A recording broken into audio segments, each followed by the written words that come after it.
வணக்கம். API server பகுதி 8. இந்த பகுதியில் அப்டேட் API எப்படி எழுதுறது அப்படிங்கிறத பற்றி பார்க்கலாம். அதுக்கு முன்னாடி நம்ம ஏற்கனவே வச்சுருக்கிற மூவிஸ் டேபிளில் கூடுதலாக ஒரு 3 காலம் ஆட் பண்ணலாம். ஒரு டேபிளில் எப்படி ஒரு காலம் ஆட் பண்ணுறது அப்படின்னா ஆல்டர் டேபிள், அப்புறம் டேபிள் நேம் மூவிஸ் கொடுக்கணும். அதுக்கப்புறம் ஆட் காலம், அப்புறம் அந்த காலம் நேம், அதுக்கான டேட்டா டைப். அதே மாதிரி தான் அடுத்த காலத்துக்கு கொடுக்குறப்ப கமா கொடுத்துட்டு ஆட் காலம் ரிலீஸ் டேட், அது வந்து டேட் டேட்டா டைப். அதுக்கு அடுத்ததாக ஆட் காலம் ஸ்டோரி லைன், அது டெக்ஸ்ட் டேட்டா டைப். ஓகேங்களா? இதில் வந்து இந்த ஐடிங்கிறத நம்ம பிரைமரி கீயாக செட் பண்ணுறோம். ஆட்டோ இன்க்ரிமெண்ட் அப்படின்னா நம்ம வந்து இந்த ஐடி காலத்தை எக்ஸ்பிளிசிட்டாக இன்சர்ட் பண்ண தேவையில்லை. ஃபஸ்ட்டு ரோ இன்சர்ட் பண்ணுறப்ப 1 அப்படின்னு அதுவே ஐடியை இனிஷியலைஸ் பண்ணிக்கும். அடுத்தடுத்த ரோ வர்றப்ப 2, 3ன்னு அதுவாகவே ஆட்டோமேட்டிக்காக இன்க்ரிமெண்ட் பண்ணிகிட்டே இருக்கும். பிரைமரி கீ அப்படிங்கிறனால இந்த ஐடியில் டூப்ளிகேட் எதுவும் உருவாகாது. இப்போ இந்த கொரியை நான் எக்ஸிக்யூட் பண்ணுறேன். மூவிஸ் டேபிளை செலக்ட் பண்ணி பார்க்குறோம். அதில் வந்துட்டு ஏற்கனவே இருந்த காலம் நேம், ஐடி அப்படிங்கிறது ஆட்டோ இன்க்ரிமெண்ட் அப்படிங்கிறனால ஏற்கனவே இருக்கிற காலமுக்கு வரிசையாக அது 1, 2 அப்படின்ற வேல்யூவை கொடுத்துரும். ரிலீஸ் டேட்டும் ஸ்டோரி லைனும் வந்து எந்த வேல்யூ இல்லாதனால நல் அப்படின்னு இருக்கு. இப்போ இந்த 2 காலமுக்கான வேல்யூவுமே நம்ம ஏபிஐ மூலியமாக அப்டேட் பண்ணுவோம்.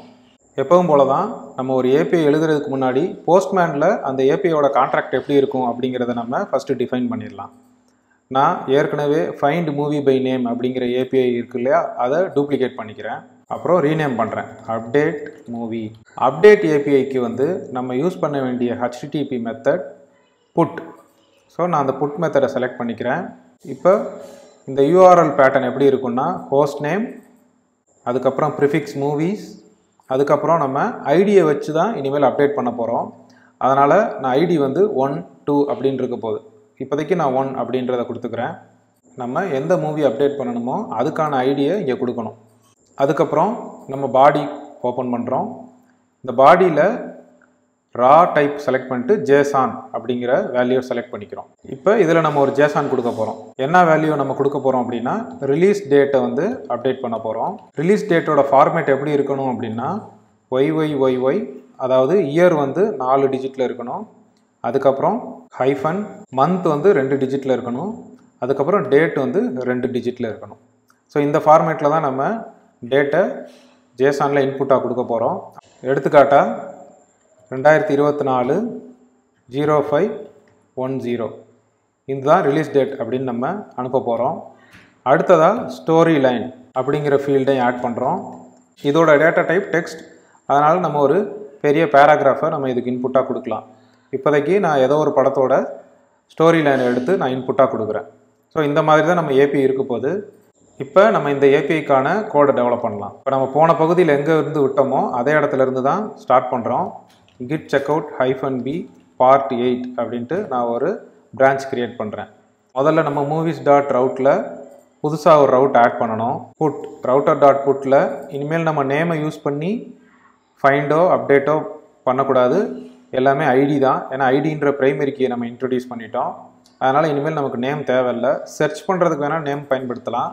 ஆனால் டெலீட் பண்ணுறதுக்கோ இல்லை ஒரு மூவி அப்டேட் பண்ணுறதுக்கோ நம்ம இனிமேல் ஐடியை பயன்படுத்துகிறது தான் கரெக்டாக இருக்கும். நான் வந்து இந்த பகுதியில் அப்டேட் ஏபிஐ மட்டும் எப்படி பண்ணுறது ஐடியை வச்சுங்கிறத நான் சொல்கிறேன். நீங்கள் செஞ்சு பார்க்குறப்ப அப்டேட் ஏபிஐயை இங்கே சொல்லியிருக்க மாதிரி செஞ்சுட்டு டெலீட்டை வந்து நம்ம ஏற்கனவே நேம் வச்சு பண்ணியிருக்கோம் இல்லையா, அதையும் ஐடியை வச்சு நீங்கள் அப்டேட் பண்ணிக்கோங்க. ஓகே, இப்போ நமக்கு URL பேராமில் ஐடிக்கு வர்ற மாதிரி நம்ம எழுதிட்டோம். அதுக்கப்புறம் கண்ட்ரோலரில் புதுசாக ஒரு மெத்தட் எழுதணும், அப்டேட் அப்படின்னு. இப்போ நம்ம ரவுட் ஆட் பண்ணிட்டோம். அதுக்கடுத்து கண்ட்ரோலர் போகிறோம். கண்ட்ரோலரில் போயிட்டு அப்டேட் அப்படின்னு ஒரு புது மெத்தட் எழுதுகிறோம், ஹேண்ட்லர் மெத்தட். இப்போ URL பேராமில் வர்ற ஐடியை நம்ம request.params.id அப்படின்னு செலக்ட் பண்ணிக்கலாம். அதை ஃபஸ்ட்டு நம்ம லாக் பண்ணி பார்ப்போம். ஓகேவா? இந்த அப்டேட் மெத்தடை நம்ம எக்ஸ்போர்ட் பண்ணிக்கணும். இப்போதைக்கு எம்டி ரெஸ்பான்ஸ் அனுப்பிச்சுக்கிறோம். நம்ம லாகிங் ஃபஸ்ட்டு கரெக்டாக ஒர்க் ஆகுதான்னு பார்க்கலாம். இப்போ npm ஸ்டார்ட் அப்படின்னு கொடுக்குறேன். நான் ஏபிஐ கிளிக் பண்ண உடனே நமக்கு 200 ரெஸ்பான்ஸ் வருது. ஓகேங்களா? இங்கே 1 அப்படின்னு நம்ம எந்த ஐடியை பாஸ் பண்ணுறோமோ அந்த ஐடி வருது. இப்போ நான் 2 அப்படின்னு நான் ஐடியை பாஸ் பண்ணி சென்ட் கொடுக்குறேன். ரெஸ்பான்ஸில் 200 வந்திருக்கு. பாடி ரெஸ்பான்ஸ் பாடியில் எம்டி. இப்போ கன்சோல் லாகில் போய் பார்த்தீங்கன்னா சர்வர் லாகில் 2ன்ற ஐடி வந்திருக்கு. ஸோ நமக்கு ஐடி கிடச்சிருக்கு. இப்போ நம்மக்கிட்ட இருக்கிற மூவி மாடலை பயன்படுத்தி இந்த ஐடிக்கான ரோவை நம்ம அப்டேட் பண்ணலாம். எப்படி அப்டேட் பண்ணுறோன்னு பார்க்கலாம். மூவி டாட் அப்டேட் அப்டேட் ஃபங்க்ஷனுக்கு நம்ம 2 ஆப்ஜெக்ட் அனுப்பணும். ஓகேங்களா, 2 ஆப்ஜெக்ட். அப்போ ஃபஸ்ட்டு நான் எம்டியாக 2 ஆப்ஜெக்டை போட்டு வச்சுக்கிறேன். இந்த மொதல் ஆப்ஜெக்டில் என்னென்ன ஃபீல்டெல்லாம் நம்ம அப்டேட் பண்ணுறோமோ அது இருக்கணும். ஓகே, ரெண்டாவது ஆப்ஜெக்டில் எந்த ரோவுக்கான ஃபீல்டை அப்டேட் பண்ணணுங்கிறது, அதாவது வேர் கிளாஸ், அதை நம்ம இங்கே கொடுக்கணும். இப்போ நம்மக்கிட்ட வேர் கிளாஸ்க்கு என்ன வேல்யூ கொடுக்கணுமோ அது இருக்குது இல்லையா. வேர் கிளாஸ்க்கு ஐடி அப்படிங்கிறத கொடுக்கணும், அது நம்மக்கிட்ட இருக்குது. இப்போ இங்கே என்னென்ன ஃபீல்ட்ஸ்லாம் கொடுக்கணும் அப்படிங்கிறது நமக்கு ரெக்வஸ்ட் பாடியில் இருக்கும். ஏன் அப்படின்னா நமக்கு இங்கே ரெக்வஸ்ட் பாடியில் தான் அனுப்புகிறோம். ஸோ இங்கே ரெக்வஸ்ட் பாடியில் நம்ம ஏற்கனவே எப்படி க்ரியேட் பண்ணுறது அப்படிங்கிறத பார்த்துருக்கோம் இல்லையா. அதே மாதிரி தான் அப்டேட்க்கும். நான் ரெக்வஸ்ட் பாடியை அப்டேட்ஸ் அப்படிங்கிற ஒரு வேரியபிளில் ஸ்டோர் பண்ணிக்கிறேன். அதையும் நான் கன்சோலில் பிரிண்ட் பண்ணுறேன் அப்டேட்ஸ்னு. இந்த அப்டேட்ஸில் என்னென்ன இருக்கும், நமக்கு ரிலீஸ் டேட் இருக்கும், அப்புறம் ஸ்டோரி லைன் இருக்கும் இல்லையா. இந்த ரெண்டையுமே நான் ஆட் பண்ணுறேன். ரிலீஸ் டேட்டை வந்து அப்டேட்ஸ் டாட் ரிலீஸ் டேட் அப்படின்னு நான் கொடுக்கலாம். அதே மாதிரி ஸ்டோரி லைன், அதுக்கும் அப்டேட்ஸ் டாட் ஸ்டோரி லைன் அப்படின்னு கொடுக்கலாம் இல்லையா. இந்த மாதிரி கொடுக்குறதுக்கு பதிலாக நம்ம ஷார்ட் ஹேண்டாக என்ன பண்ணலாம், அப்டேட்ஸ் அப்படின்னு கொடுத்துடலாம். ஓகேங்களா. அப்போ இந்த அப்டேட்டில் என்னென்ன காலம் இருக்கோ அதெல்லாமே இங்கே எக்ஸ்பேண்ட் ஆயிரும். நமக்கு வந்துட்டு அது அப்டேட்டோட ஃபங்க்ஷனுக்கு உள்ளே போயிடும். சரி, அப்புறம் இந்த ப்ராமிஸ் எக்ஸிக்யூட் ஆகிறப்ப எத்தனை ரோஸ் அப்டேட் ஆகிருக்கு அப்படிங்கிறது வரும். நமக்கு இப்போதைக்கு அந்த வேல்யூ தேவையில்லை. ஸோ ஒன்ஸ் அப்டேட் ஆனதுக்கப்புறம் நம்ம ரெஸ்பான்ஸ் டாட் ஸ்டேட்டஸ், அப்டேட்கான ஸ்டேட்டஸ் என்ன அப்படின்னா 204 அப்படிங்கிறதான் அப்டேட்கான ஸ்டேட்டஸ். நமக்கு இப்போ சர்ச்சுக்கெலாம் ஒரு ஸ்டேட்டஸ் 200 கொடுக்குறோம்னா ரெக்வஸ்ட்டு சக்ஸஸ்ஃபுல்லாக ப்ராசஸ் ஆயிடுச்சுன்னு அர்த்தம். க்ரியேட் பண்ணுறப்போ 201 கொடுத்தோம் இல்லையா. அதே மாதிரி டெலீட் பண்ணுறப்பையோ இல்லை அப்டேட் பண்ணுறப்பையோ நம்ம எந்த கண்டென்ட்டையும் ரிட்டர்ன் பண்ண போகிறதில்ல. ஆனால் சர்வர் சைடு அந்த ரெக்வஸ்ட் சக்ஸஸ்ஃபுல்லாக ப்ராசஸ் ஆயிடுச்சு அப்படிங்கிறத நம்ம எக்ஸ்பிளிசிட்டாக சொல்கிறதுக்கு இந்த ஸ்டேட்டஸ் கோடை நம்ம பயன்படுத்தணும் 204ன்னு. ஸோ ரெஸ்பான்ஸில் வந்து எம்டி ரெஸ்பான்ஸ் தான். ஓகேங்களா. சரி, இப்போ சர்வரை ரீஸ்டார்ட் பண்ணுவோம். சென்டுன்னு கொடுக்குறேன். 204ன்னு வந்திருக்கு. இங்கே போய் பார்ப்போம். கன்சோலில் நம்ம பாஸ் பண்ண ஐடியும் அதுக்கான ரிலீஸ் டேட்டும் ஸ்டோரி லைனும் வந்து பிரிண்ட் ஆகிருக்கு. இப்போ இதுவும் கால் ஆகிருக்கும் இல்லையா. ஸோ வந்து டேட்டா பேஸில் போய் செக் பண்ணி பார்ப்போம். செலக்ட் ஸ்டார் ஃப்ரம் மூவிஸ் அப்படின்னு. ஆனால் நமக்கு இங்கே மூவிஸ் எதுவுமே அப்டேட் ஆகலை இல்லையா. இதுக்கு என்ன காரணம் அப்படின்னு பார்க்கலாமா. அதாவது நம்ம ரவுட்ஸ் ஆட் பண்ணியிருக்கோம், அதுக்கப்புறம் கண்ட்ரோலரில் நம்ம அப்டேட் கால் பண்ணியிருக்கோம். இப்போ நமக்கு மூவியோட மாடல் எப்படி இருக்குன்னு போய் பார்ப்போம். இங்கே பார்த்தீங்கன்னா மூவி மாடல் வந்து நம்ம டேட்டா பேஸில் இருக்கிற மாதிரி காலம்ஸ்லாம் இதில் இன்னுமே இல்லை. நேம் மட்டும்தான் இருக்குது இல்லையா, மற்ற எதுவுமே கிடையாது. ஸோ இப்போ புதுசாக நம்ம 2 காலம் ஆட் பண்ணியிருக்கோம். அதையும் நம்ம இப்போ இங்கே கொடுக்கணும், ரிலீஸ் டேட் அப்படின்ட்டு. டைப் வந்து ரிலீஸ் டேட்டுக்கு வந்து டேட்டா டைப்ஸ் ஆஃப் டேட்டுன்னு வரும். அடுத்ததாக ஸ்டோரி லைன் அப்படின்னு புதுசாக இன்னொரு காலம் ஆட் பண்ணியிருக்கோம். அதுக்கு டேட்டா டைப் என்னது, டெக்ஸ்ட். அடுத்ததாக ஐடி அப்படின்ற ஒரு காலம் ஆட் பண்ணியிருக்கோம். அதுக்கு டேட்டா டைப் வந்து இன்டீஜர். அப்புறம் நம்ம இதுக்கு முன்னாடி நேமை தான் ப்ரைமரி கீன்னு செட் பண்ணியிருந்தோம். அதாவது டேட்டா பேஸ் லெவலில் ப்ரைமரி கீ நம்ம எதுவுமே செட் பண்ணல. நம்ம வந்து இந்த மாடல் லெவலில் தான் ப்ரைமரி கீயை செட் பண்ணியிருந்தோம். ஆனால் இப்போ நம்ம டேட்டா பேஸ் லெவல்லே ப்ரைமரி கீயை செட் பண்ணிட்டோம். இதவே வந்து நம்ம மாடல்லையுமே சிங்க் பண்ணிக்கலாம்.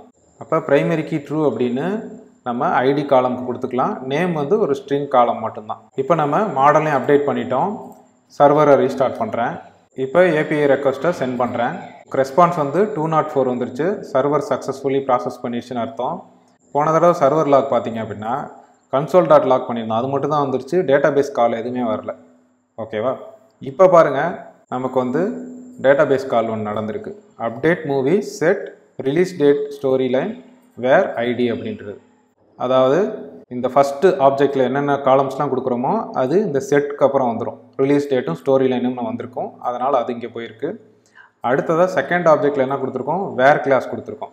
ஸோ என்னென்ன வேர் கிளாஸ்லாம் ஐடின்னு கொடுக்குறோம், இல்லை நாளைக்கு வேறு இன்னொரு காலமும் கொடுக்குறோம்னா அந்த காலம்லாம் இங்கே வேர் கிளாஸில் நமக்கு ஆட் ஆகிட்டே வரும். ஸோ இந்த கொரி எக்ஸிக்யூட் ஆகிருக்கு. இப்போ போயிட்டு நம்ம டேபிளில் டேட்டா பேஸில் அப்டேட் ஆகிருக்கான்னு பார்ப்போமா. இப்போ பார்த்தீங்கன்னா ஐடி 2க்கு நம்ம கொடுத்த டேட்டும் ஸ்டோரி லைனும் வந்திருக்கு. இதே மாதிரி ஐடி 1 அப்படிங்கிறதுக்கும் நம்ம கொடுக்கலாம். நான் சும்மா டேட்டை மட்டும் வேறு டேட் கொடுத்துக்கிறேன். சென்ட் அப்படின்னு கொடுக்குறேன். 204 வந்திருக்கு. இப்போ திருப்பியும் செலக்ட் ஸ்டார் ஃப்ரம் மூவிஸ் கொடுக்குறேன். இப்போ 2 மூவிஸ்க்குமே நமக்கு கொடுத்த வேல்யூஸ் வந்து அப்டேட் ஆகிருக்கு. ஸோ நம்ம என்னென்ன பண்ணியிருக்கோம் அப்படின்னா, முதல்ல டேட்டாபேஸில் போய்ட்டு 3 காலம் ஆட் பண்ணியிருக்கோம். அதுக்கடுத்ததாக ஏபிஐ எப்படி கால் பண்ணணும், புட் ஏபிஐ எப்படி கால் பண்ணணும் அப்படிங்கிறத நம்ம டிஃபைன் பண்ணோம். அதுக்கப்புறம் வழக்கம் போல் ஏபிஐக்கான ரவுட் ஆட் பண்ணோம். கண்ட்ரோலரில் போய்ட்டு ஹேண்ட்லர் ஃபங்க்ஷன் ஆட் பண்ணோம். அதுக்கப்புறம் இப்போ நம்ம மாடலில் புது காலம்ஸ் ஆட் பண்ணியிருக்கோம் அப்படிங்கிறதுனால நம்ம மாடலோட டெஃபனிஷனையுமே மாற்ற வேண்டியிருந்துச்சு. ஸோ அதையும் மாற்றிருக்கோம். இந்த 3 விஷயத்தையும் பண்ணியிருக்கோம். ஒருவேளை நாளைக்கு எதுவும் டேட்டா டைப் மாற்றுறோம் அப்படின்னா கூட நம்ம இங்கே வந்து இந்த மாடலில் என்ன டேட்டா டைப் மாற்றுறோமோ அதை வந்து இங்கே ப்ராப்பராக மாற்றிடணும். இப்போ உங்களுக்கு அப்டேட் ஏபிஐ எப்படி எழுதணும் அப்படிங்கிறத பற்றி தெரிஞ்சிருக்கும். நீங்களும் செஞ்சு பாருங்கள். ஏதாவது டவுட்னா கமெண்ட்டில் கேளுங்க. இப்போ நம்ம இங்கே செஞ்சு பார்த்த கோடை நான் கிட்டப்பில் புஷ் பண்ணி லிங்க்கை டிஸ்கிரிப்ஷனில் ஷேர் பண்ணுறேன். நன்றி.